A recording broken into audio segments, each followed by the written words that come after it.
The purpose of this lesson is to modify the views and add headers and footers inside of the Excel worksheet. The first thing is, right now we have the normal views selected.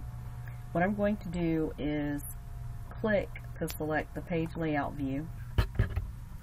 Another way of doing this is to go back to the normal view, and what you can do is you can also select the page layout view by using the groups and selecting the proper command.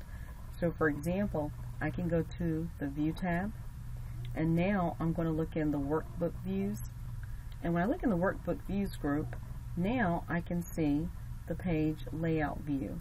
So I can click on the page layout view command, and again it opens up the area that I want to work in.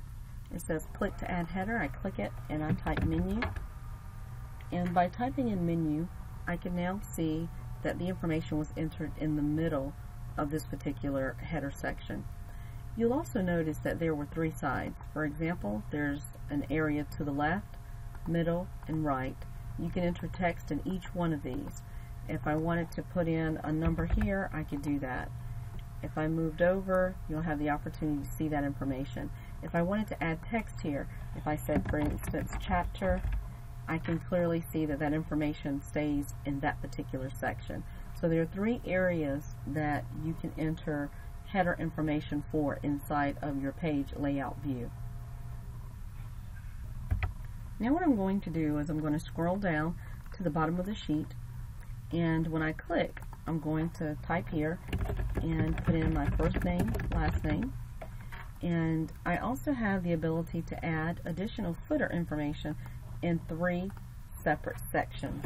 Sometimes I might want to have the page entered here, and then it will allow me the opportunity to add that information in so that the page can display. One way to show that is to go to the top area where you have this on-demand tab, also known as a contextual tab.